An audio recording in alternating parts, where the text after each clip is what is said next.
la higuera, Mateo 21, 18, 22. Vamos a empezar leyendo este texto, ¿sí? Para que ustedes tengan una idea de lo que nos dice el mensaje, ¿no es cierto? El mensaje en sí.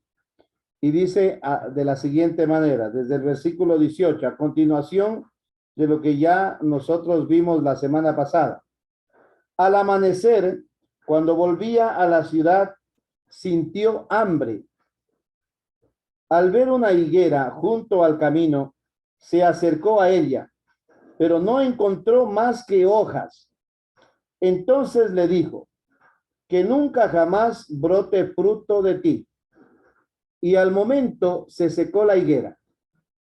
Al verlo, los discípulos se maravillaron y decían, ¿cómo ha quedado de repente seca la higuera? Jesús les respondió, os aseguro que si tenéis fe y no vaciláis, no solo haréis lo de la higuera, sino que incluso si decís a este monte, quítate y arrójate al mar, así sucederá. Y todo cuanto pidáis con fe en la oración, lo recibiréis. Palabra del Señor. Es lo que vamos a compartir en este momento, ¿no es cierto? Bien, esta parábola simboliza la maldición o condena. Perdón, yo estoy mal. A ver, ¿cómo es esto? Mejor así que yo veo ahí. Maldición o condena del templo y de los dirigentes religiosos, no del pueblo de Israel en general, sino de la institución. Yo quiero aclarar algo del Evangelio de San Lucas, cuando el padre le dice al hijo mayor, hijo, tú siempre estás conmigo y todo lo mío es tuyo. ¿Qué es todo lo mío? ¿Qué significa eso? El hijo, los hijos son del padre. ¿Sí? Los dos son mis hijos. Lo mío es tuyo. Es decir, el otro es tu hermano, al que tú dices de ese hijo tuyo. Y por eso mi alegría tiene que ser tu alegría, ¿no es cierto? Sí, porque lo hemos recobrado. Sí, todo lo mío es tuyo. Sí, todo lo mío es tuyo. Desgraciadamente, en nuestras instituciones, a veces nosotros nos fijamos mucho en quienes cumplen y en quienes no cumplen. El que cumple, ese se merece. El que no cumple, ese no se merece. Es criticado, es sancionado. A ver, alguien está activado el micrófono por ahí. Es sancionado y entonces nosotros le vemos mal. También eso sucede a nivel de institución, de iglesia. También sucede eso. ¿Cómo llevamos nuestras catequesis, nuestras reuniones entre nosotros? ¿Cómo también llevamos nuestras planificaciones y todo lo demás? ¿Sí? Vamos a ver qué nos está diciendo esta parábola de la higuera. Y empezamos por el versículo 21-22, que presenta al grupo de Jesús como una comunidad alternativa de oración, fe y poder que da vida. Hay un acontecimiento en el capítulo 17 del Evangelio de Mateo, cuando le presentan a Jesús a un joven lunático. Sí, este joven lunático que, bueno, primero le han presentado a los discípulos y el papá de este chico declara, dice, lo presenté ante tus discípulos y ellos no pudieron hacer nada. Y Jesús reprocha, ¿no es cierto?, esa actitud de los discípulos. ¿Hasta cuándo tendré que soportarlos? Entonces, traigan al muchacho. Y Jesús increpa inmediatamente al demonio y el demonio sale. Los discípulos tienen la curiosidad y le dicen, ¿por qué no pudimos nosotros expulsar ese demonio? Y Jesús le responde, este demonio solo se expulsa con oración, con la oración. Proseugein. O sea, algunas traducciones dicen, estos demonios salen si nosotros lo pedimos, pero no pedimos, el problema es que no pedimos y por eso no obtenemos lo que pedimos. Vamos a ver ¿Qué es la oración y qué frutos produce la oración en el Evangelio de San Mateo? El verso 18 es una acción simbólica. Reflejan acciones donde está incluido el tiempo y el lugar. Vean que se habla de Judea, Juan Bautista predicaba en el desierto de Judea.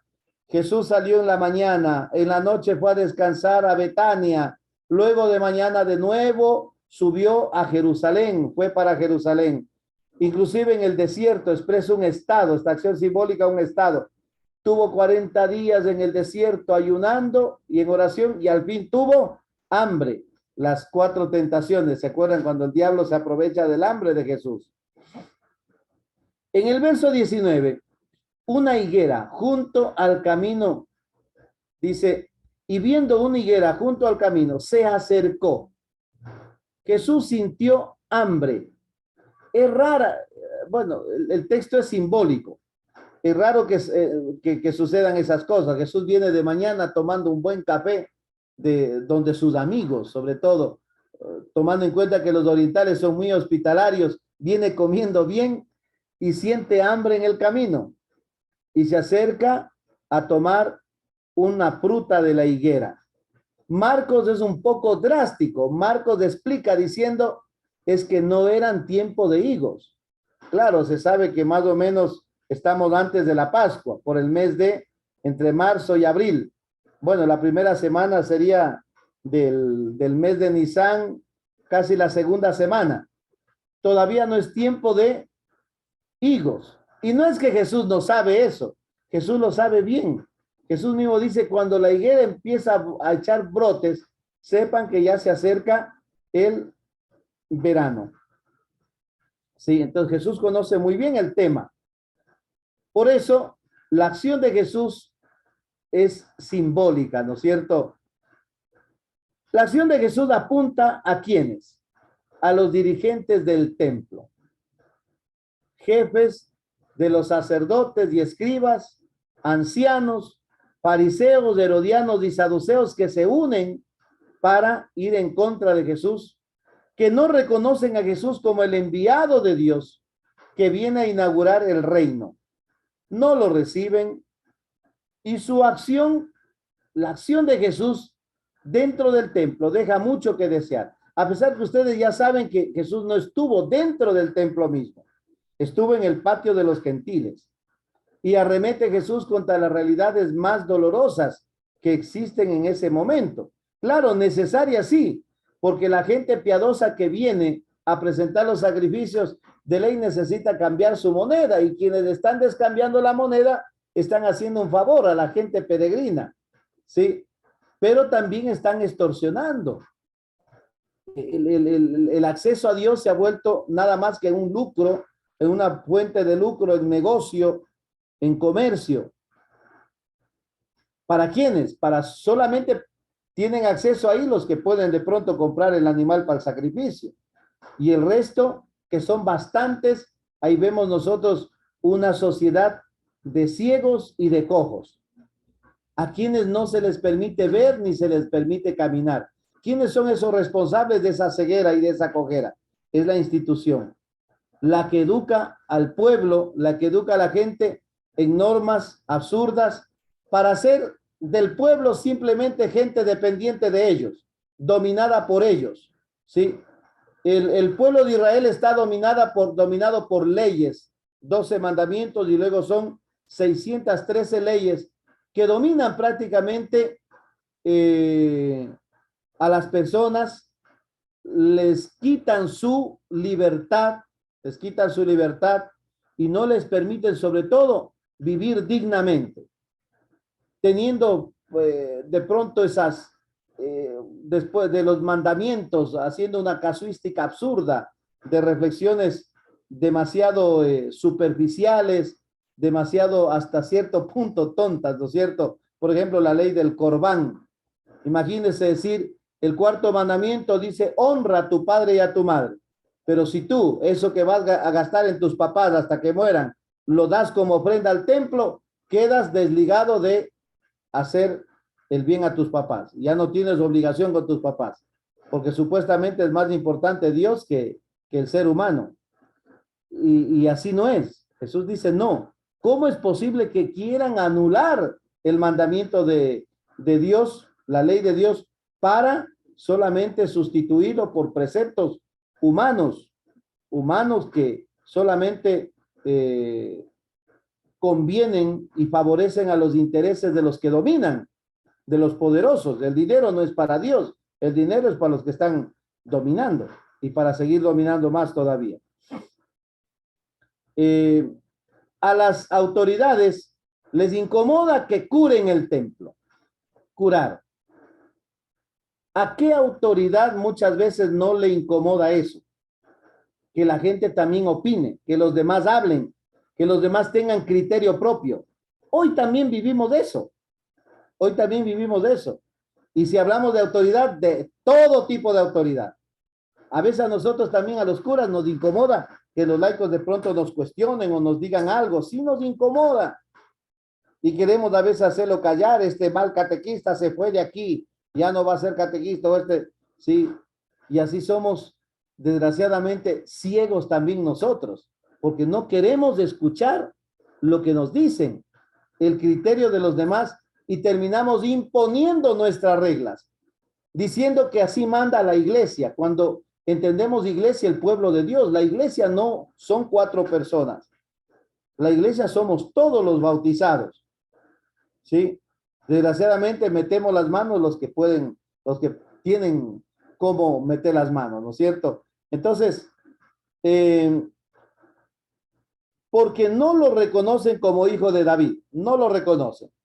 Creen que no debe ser objeto de alabanza y se incomodan con los niños. Diles que se callen. Ya, mira, están, ¿por qué ese griterío de esos niños? Y Jesús les da a conocer lo que dice el Salmo 8.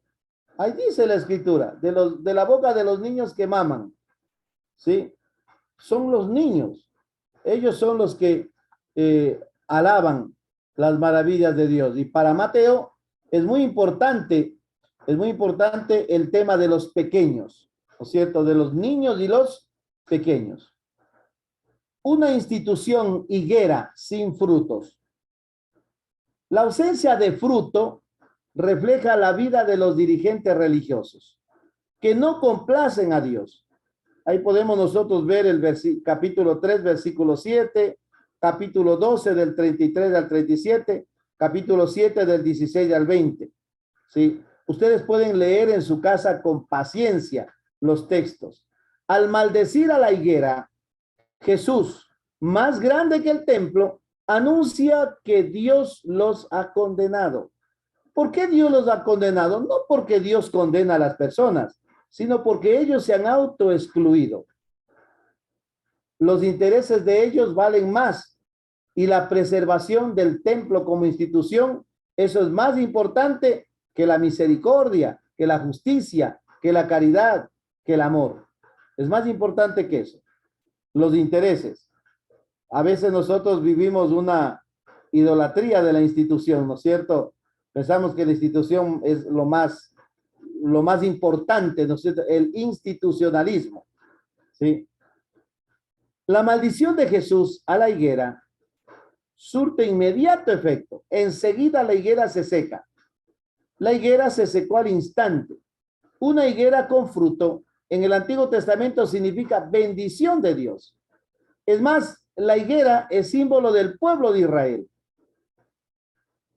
¿Sí? Es comparado. ¿Por qué es bendición de Dios? Es que la higuera tiene siempre fruto. Tiene siempre fruto. 10 meses al año hay fruto. Se encuentra unas veces más y otras veces menos, pero hay. 2 meses no hay absolutamente nada. Sí, por eso se decía inclusive en el Talmud, ¿no es cierto? Los judíos decían, así es la palabra de Dios, jamás se marchita. La palabra de Dios siempre es fecunda. Eso reflexionaban en el Talmud, ¿sí? En el Talmudim. Y también una higuera seca simboliza castigo. Son figuras tomadas ya del Antiguo Testamento, muy conocidas anteriormente. Tenemos a Isaías 34:4, ¿sí? Jeremías 8:13, 29, 17, Oseas 2:12, 9, 10, 16, al menos el profeta Oseas, ¿sí? Arremete contra ese tipo de realidad, esa realidad que en ese momento es demasiado triste, ¿no? El mundo greco-romano veía en las higueras la capacidad de presagiar acontecimientos inminentes. Por ejemplo, el anuncio de la muerte de Nerón en el año 68, ¿sí? O la higuera del foro contada por Tácito, cuando dice que se secaron las higueras, ¿sí? Ahí debajo de esas higueras la loba amamantó a estos dos fundadores de Roma, Rómulo y Remo, ¿sí? La higuera seca representa el castigo que Jesús ha anunciado contra el imperio. Perdón, ahí está una.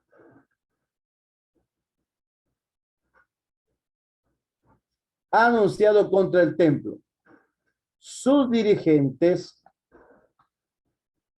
y el imperio mismo en cuanto aliados, ¿no es cierto? El imperio se alía al poder también, así como el poder de la institución del Sanedrín se alía al poder del imperio romano, ¿sí?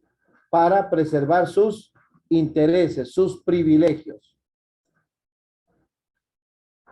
Una pregunta permite a Jesús establecer un contraste entre los dirigentes del templo, sobre los cuales recae la maldición, y la nueva comunidad discipular. Los discípulos se maravillan al ver la higuera completamente seca. La pregunta es, ¿cómo es que la higuera se ha secado al instante? ¿Qué pasó? ¿Sí? ¿Qué pasó? Entonces ahí viene la respuesta. La familia discipular se caracteriza por la oración, por la fe, la confianza y el poder vivificante que hace eficaz la cercanía del Padre. Por eso no duda en decir, en verdad les digo que si tienen fe y no dudan, no solo harán lo que ha sido hecho a la higuera, sino que si dicen a este monte, arránquete de aquí, plántate en el mar, el monte les obedecería. Sucedería así más bien. ¿Cuál monte? ¿A qué monte se refiere? ¿Cuál es el monte? Es el monte Sión, el lugar de la corrupción, ¿no es cierto? La oración con fe es capaz de arrancar el monte, es decir, de arrancar ese tipo de institucionalismo absurdo que se ha sobrepuesto por encima de todos y hacer que ese institucionalismo caiga en el mismo lugar donde fueron arrojados los cerdos, ¿no es cierto? Sí, en el mar, sí. ¿Por qué? Porque es un institucionalismo demasiado mundano, que no tiene razón de existir. No es un signo del reino, y eso no ayuda a construir esta sociedad alternativa, que es el reino de Dios. La fe es un atributo del discípulo y un medio de encontrar el poder y el favor de Dios. Ahí nosotros tenemos múltiples citas. ¿Por qué la oración? Sí, inclusive aquí podemos ver del mismo Evangelio de San Mateo, varias citas, y nos pasaríamos hasta las 10 de la noche leyendo esto, ¿no? La maldición de la higuera convierte a Jesús en modelo de esa fe poderosa, ¿sí? De esa fe poderosa. Y al discipulado en una imitación a él. ¿Qué significa ser discípulo? Ser discípulo significa imitar al maestro, ser como él. A él lo vemos orando, pues nosotros también tenemos que orar. Él insiste en que hay que pedir. ¿Por qué no lo pudimos expulsar a ese demonio? Es que esto no se puede sin oración.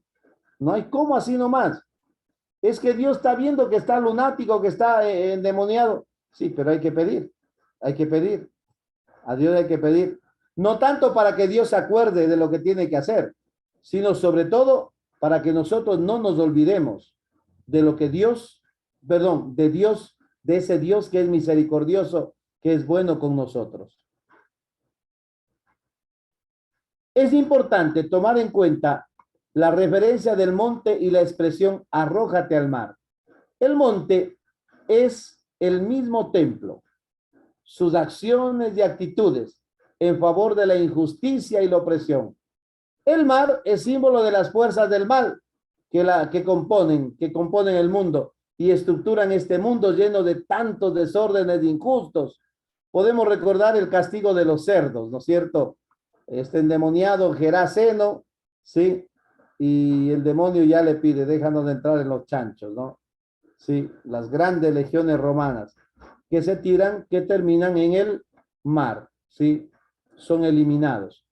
Todo este institucionalismo absurdo que se fundamenta en el poder, que se sostiene de la injusticia, de la explotación, vive gracias a la ceguera, a la sordera, a la mudera y a la cojera de la gente, tiene que desaparecer. Es una maldición en sí, no es una bendición. Todo lo que pidan en oración con fe, lo recibirán. La fe es indicio de que lo pedido está en concordancia con la voluntad de Dios. San Pablo nos habla mucho de eso, ¿no es cierto? El Espíritu Santo en la carta a los Romanos nos ayuda a orar porque nosotros muchas veces no sabemos qué pedir, ¿sí? No sabemos qué pedir. La vida alternativa y marginal de los discípulos estará sostenida por la oración. Alternativa, ¿por qué? Porque el reino de Dios no es un parche nuevo sobre una estructura vieja. No, no. Es una novedad, totalmente novedad, ¿no es cierto? Y marginal, ¿por qué? Porque aquel que se compromete a vivir de manera coherente el reino de Dios siempre será marginado. ¿Por qué? Porque los poderosos no le permitirán y no permitirán que peligren sus privilegios. Jamás permitirán eso.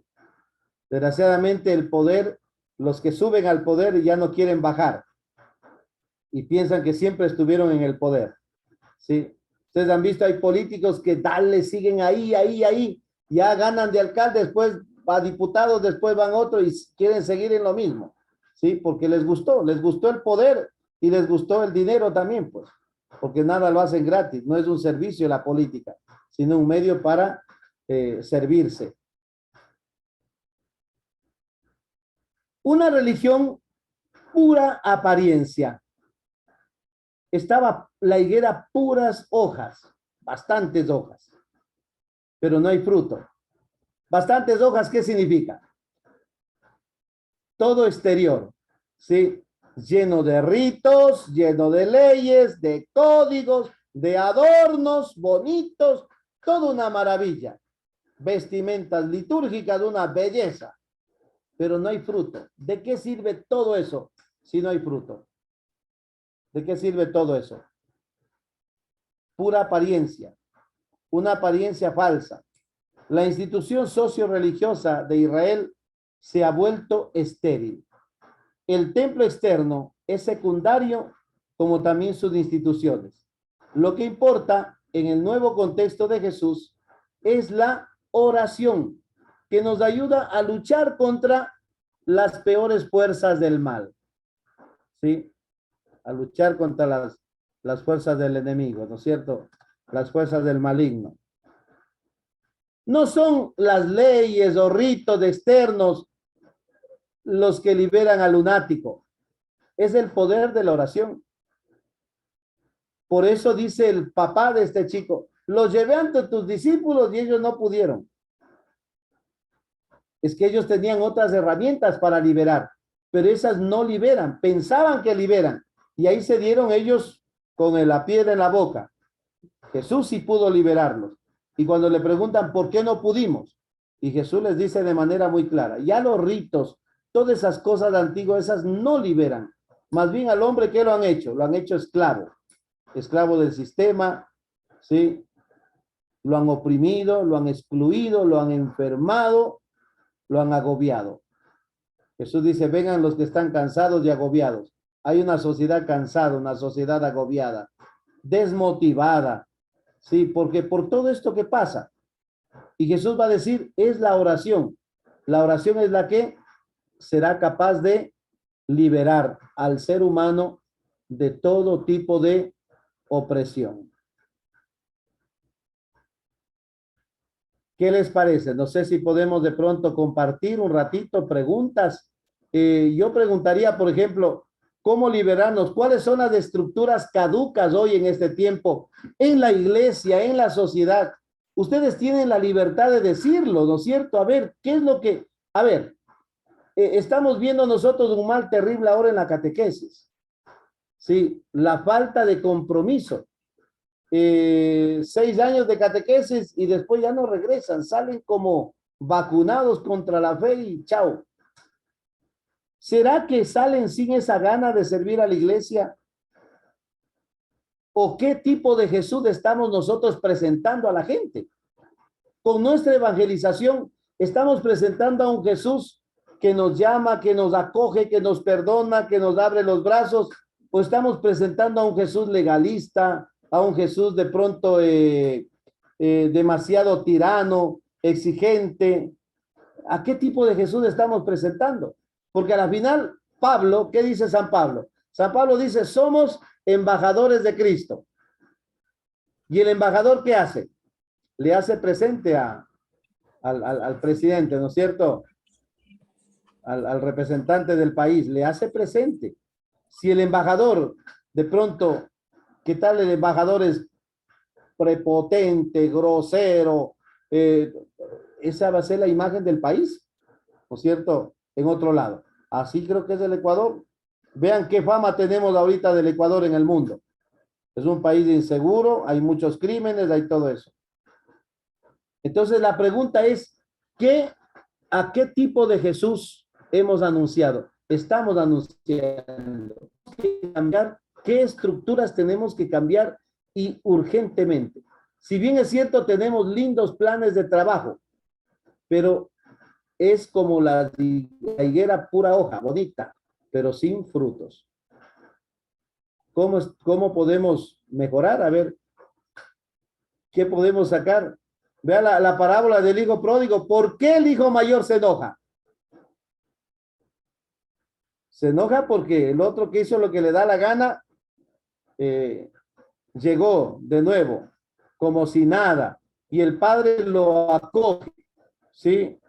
El padre bota la casa por la ventana porque llegó su hijo, y la alegría no es para el otro. A veces la felicidad del otro, la alegría del otro no es nuestra alegría, ¿sí? Nos enojamos porque de pronto acogemos a la gente, acogemos a los demás, y, no, es que yo sí soy cumplidor, yo he ido a todas las reuniones, otros que no van, igual no ve, hacen lo que les da la gana y empezamos a mirar a los otros. A veces en la catequesis de eso, ¿sí o no? La catequesis familiar, no ve los padres de familia y van a la reunión y los que no van igual después hacen, cosa que mejor no ir. Y dice, conversemos, a ver, ¿a qué Jesús estamos presentando hoy? ¿Y qué debemos hacer para cambiar estas estructuras? ¿No es cierto? Yo creo que es una urgencia cada vez querer institucionalizar, cada vez más burocratizar. Yo creo que, chuticas, de algún rato tenemos que volver a la sencillez y a la simplicidad de ser cristianos. No quiero decir yo que el cristiano no se esforzó. En ese tiempo, los mártires dieron su vida. ¿Por qué? Porque se enamoraron de Jesús, del proyecto, del reino. Estaban bien convencidos, ¿sí? Pero en ese tiempo no había un institucionalismo tremendo, ¿sí? ¿No? Era algo muy sencillo. Entonces, ¿qué hacer? ¿Cómo cambiar? ¿Cómo presentar mejor a Jesús en nuestra evangelización? Escucho, a ver, manitos.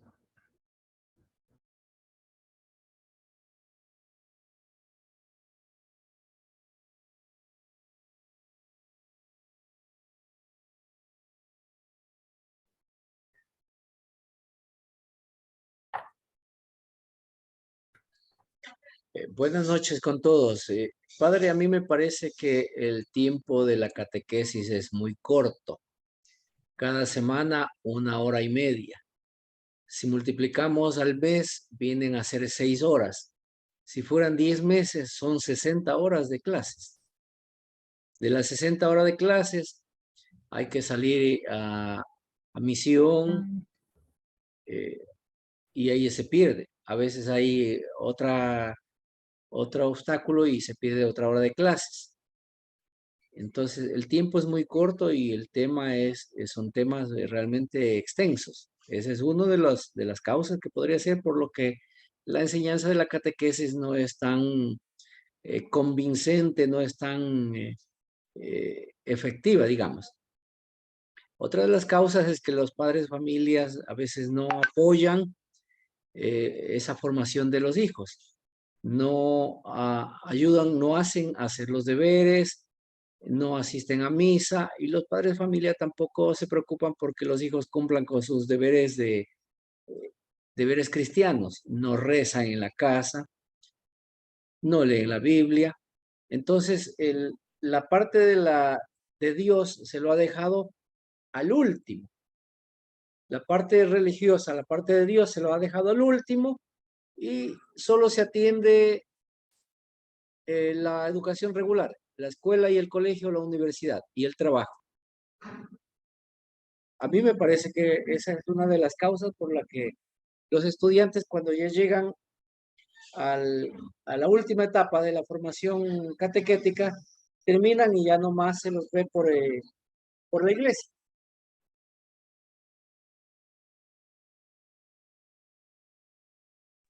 Gracias, Juanito. Otra persona más, a ver, habla su micrófono y Padre, yo no conozco exactamente cómo es la formación para los diferentes niveles, ¿no? Pero lo que siempre escucho es que es algo muy teórico. Entonces, yo pienso que los niños y los jovencitos captan más trabajando, ¿no? Haciendo qué sé yo, un proyecto comunitario que demuestre la fe. No sé cuáles son los parámetros que estudian, no tengo conocimiento del currículo, pero habrá temas de la fe, habrá temas de la creación. No sé si me ocurre el catecismo que sea práctico, porque teórico ya están cansados los niños de memorizar las tablas, de memorizar, porque todo es memoria, ¿no? Entonces, nuestra fe tiene que ser práctica, tiene que ser vivida, tiene que ser demostrada.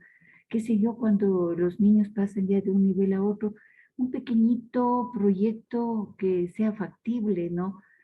Los niños sabrán, unos sabrán más matemáticas. El proyecto puede ser, yo enseño a mis amigos matemáticas y en eso ven la solidaridad, ¿no? Los otros niños tal vez han vivido, viven en el campo y pueden compartir las experiencias de sembrar, de cuidar una plantita hasta cosechar, ¿no? Y en todo ese lapso que es desde sembrar a cosechar, bueno, son múltiples vivencias y que podrían ser enseñadas, ¿no? No sé, a mí me parece, digo, padre, sin conocer en absoluto, pero veo que se quejan siempre, ¿no? Muy teórico, o sea, muy hablado.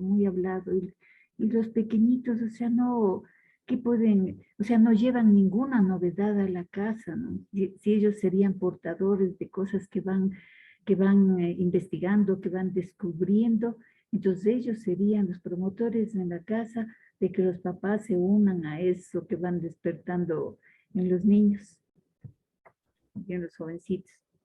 no sé si Lupita le entiendo, pero por ejemplo, la catequesis demasiado inclusive escolarizada, demasiado escolarizada.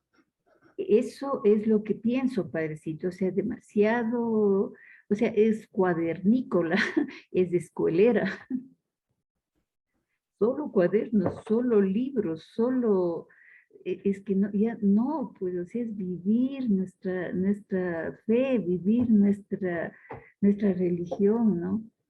O sea, cómo es vivir en comunidad y bueno, de eso a cada cual nos ha dado el Señor, ¿no? Y compartir, eso sería, me imagino los jovencitos que ya terminan la, la preparación y están ya para hacer la confirmación, ellos ya pueden hacer unos proyectos que sean para más tiempos, ¿no? Qué sé yo, serán grupos que tengan afinidad por los ancianitos, se me ocurre, ¿no?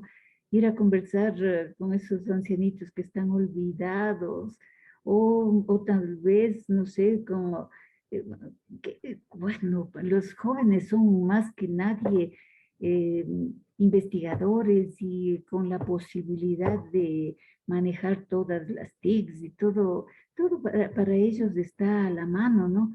Entonces, usar eso que tienen los jóvenes para enriquecer esa formación, pues yo no estoy de acuerdo en las muy teórico, es muy difícil eso. Captar. Gracias, Lupita. A ver, otra Perdón, persona que Blanquita. quiera opinar.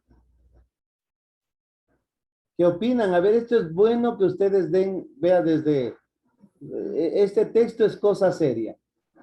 Una institución que ya no da frutos. Jesús va a buscar frutos, pero no los encuentra. No hay. No hay. Entonces, no, en el Evangelio de Lucas aparece de otro modo esto. Dice que el dueño dijo, córtala. ¿Para qué ocupa terreno inútilmente? Y el viñador dice, dejémoslo un añito más. Sí, voy a cavar una zanja, echaré agua, abono, ablandaré la tierra, y si de ahí no produce fruto, del próximo año la corto. Un añito más pide de chance.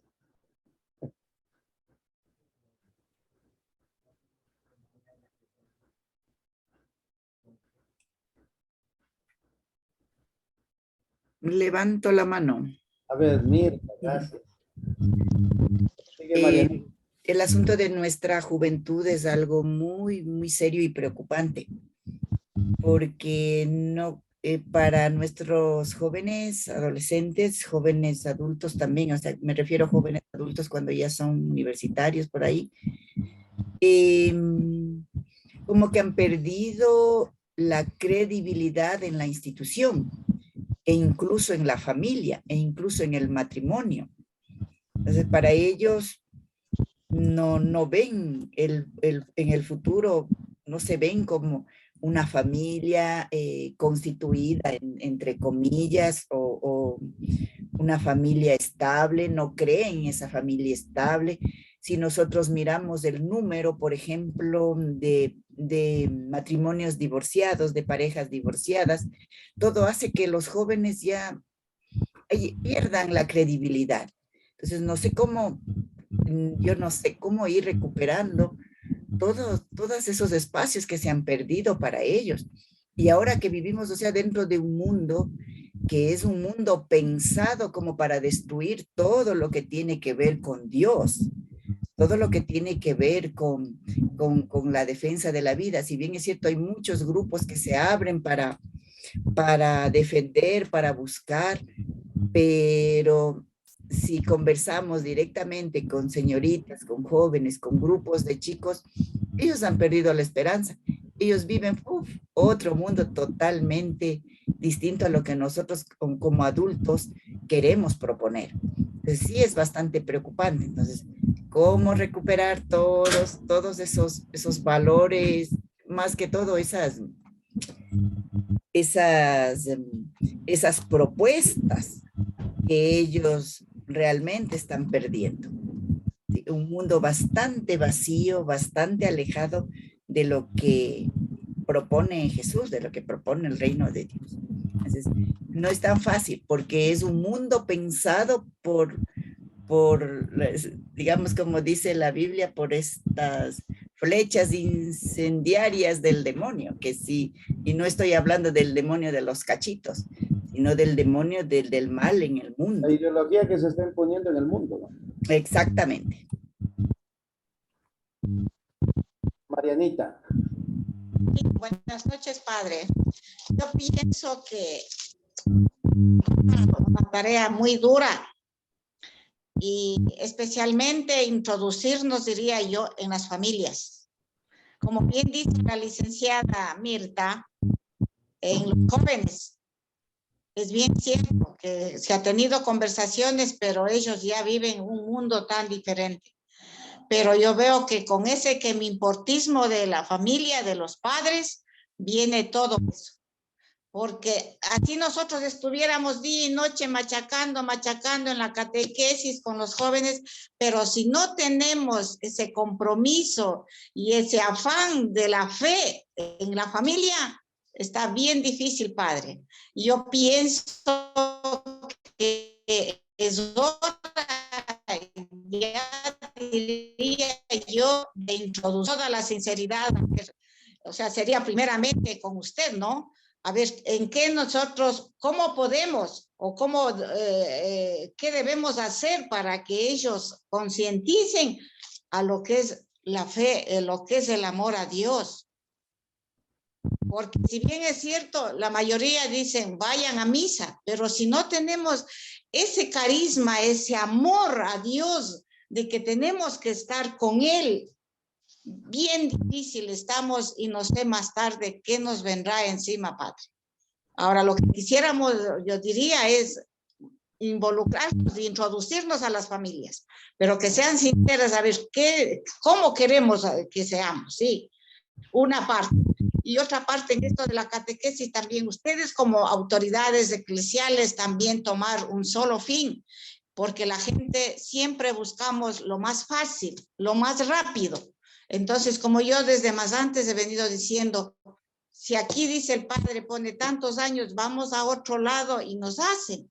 Entonces, ¿por qué desde lo alto no tienen la misma visión todos? O sea, usted viene de un pueblo, ahí también un sacerdote, ¿y por qué vienen buscando a otro lado? Porque eso también se ha visto en los últimos tiempos, padre, el facilismo.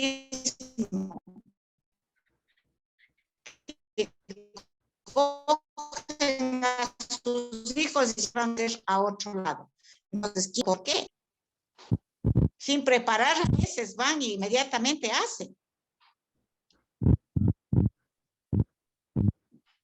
Esa es mi opinión. Ese es otro fenómeno también. Sí. La gente busca lo más fácil y a veces son engañados hasta por las sectas. El otro día, por ejemplo, venía un obispo a Salcedo a hacer primeras comuniones, confirmaciones, los anglicanos. Y la gente dice lo mismo, ha de ser obispo mismo, y se dejan engañar y hacen. Les da lo mismo.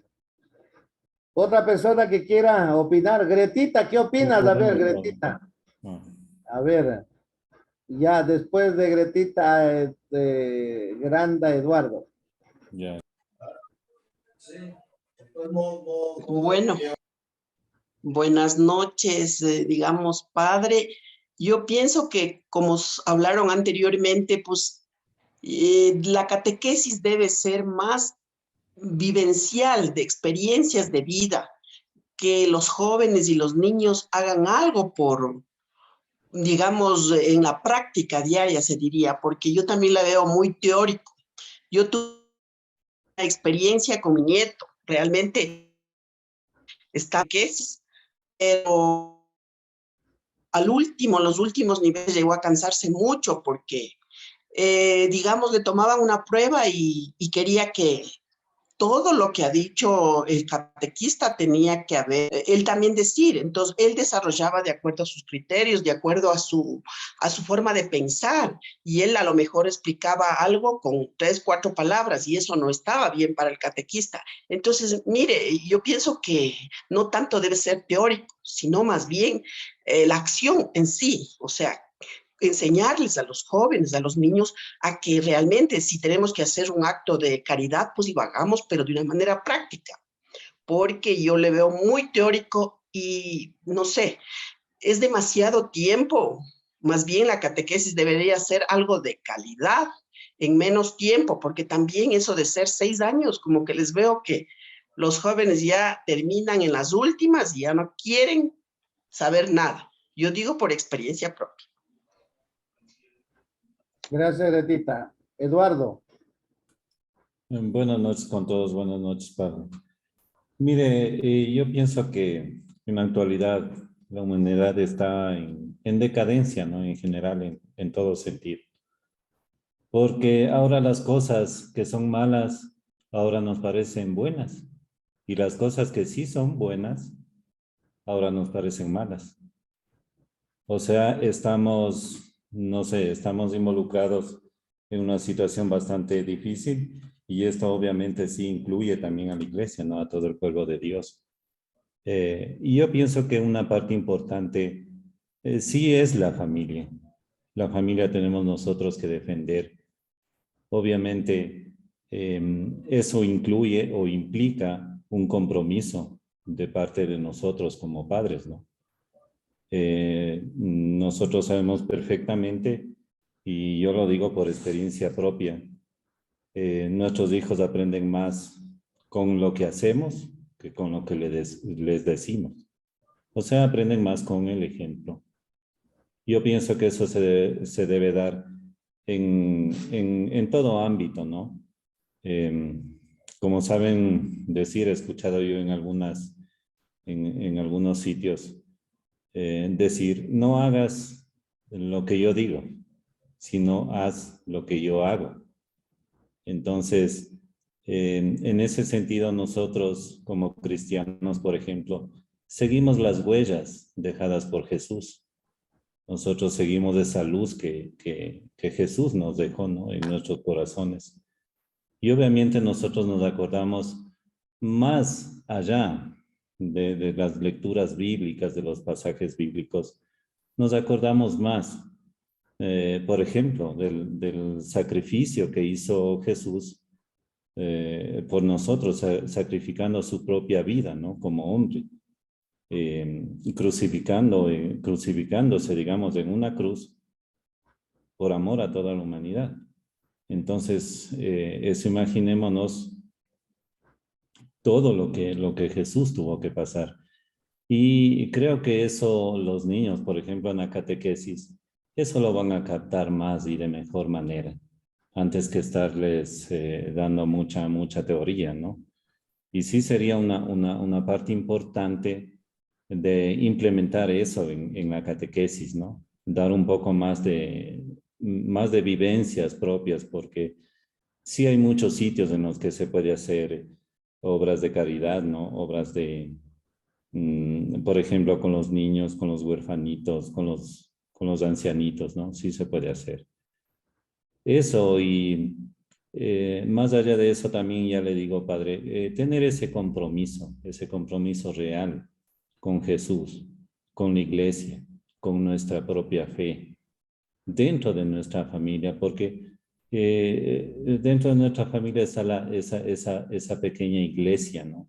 En la que nosotros formamos a nuestros hijos, para que ellos obviamente, bien cimentada la fe, puedan ellos en el futuro también hacer lo mismo, ¿no? Y no alejarse de Dios, sino todo lo contrario.